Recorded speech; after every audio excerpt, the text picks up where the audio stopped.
heavily and negatively our relationship, and the attitude in Washington was rather cool. And this coolness was visible in the reluctance to accept Ukraine to participate in Prague NATO summit. Later, in 2003, when Ukraine has decided to send its battalion to Kuwait in the wake of the operation in Iraq, it was a good sign, received positively in Washington, and especially when Ukraine has decided to send its contingent to Iraq. So the relationship has changed, the attitude of Washington changed to a more... What is the relationship between the politicians and the people in each country? Because I'm having this impression about Polish political parties, that the parties are isolated from the people. There is a really this isolation. How these politicians are created? They are really coming from the groups, because I'm having this impression of like isolation, and like showmen are giving good shows, and the people make their own. I mean, it's this completely different thing. Isn't it the case here in the United States? I don't know how. Actually, the United States are going through this very dangerous stage that the politicians are completely isolated really from the people. Look at the last election. I don't know how many people said people. Thank you. Well,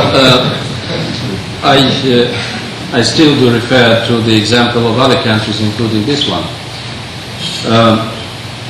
How closely the politicians are being connected to the people, and how closely they are reflecting the moods of the society.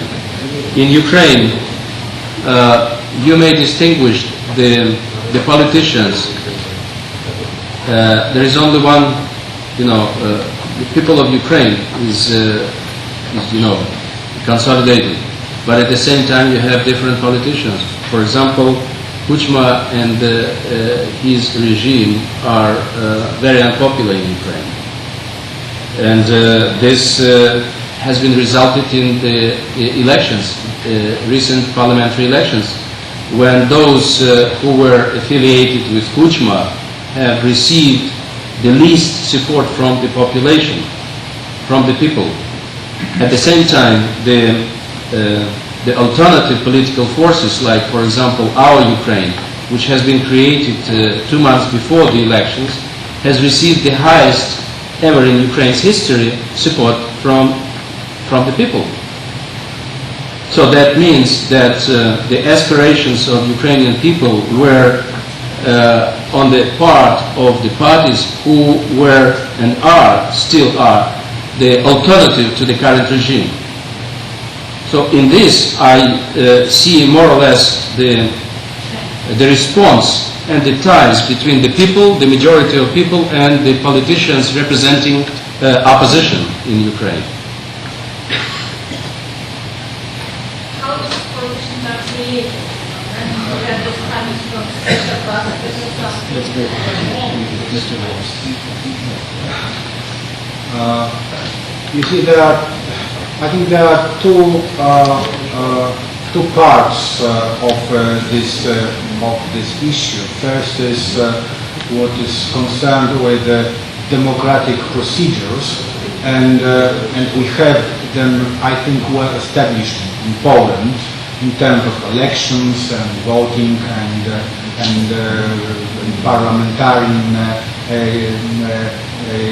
regulations and so on. The other part is connected with the ability of citizens to express their views during the term, parliamentary term. And this is not so obvious in Poland. Why? Because media in Poland are very much concentrated. At least these influential TV stations and radio stations and major newspapers. Concentrated doesn't mean that they belong to certain party, but there's a certain kind of media environment, and once certain idea is being circulated among this media environment, it might be very influential, whether it is for the certain political identities or against. For example, media created the big success of SLD 3 years ago, and now the same media are turning them down. Once again, to make the whole story more complicated, this example doesn't mean necessarily that we have 100% free media in Poland. That's all the time that we have for this panel, unfortunately. Let's thank our speakers.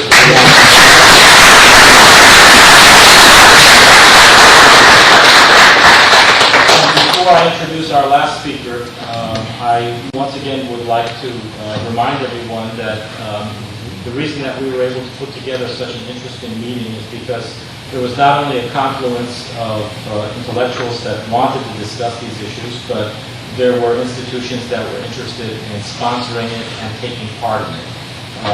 Representatives of those institutions are in the audience today. I thank you very much.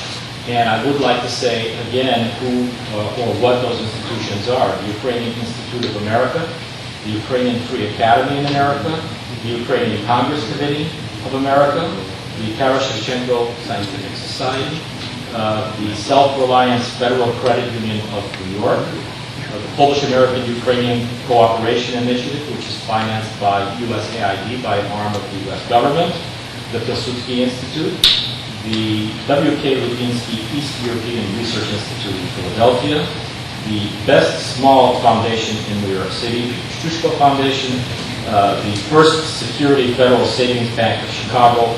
All of you helped us put this together, and we thank you very much.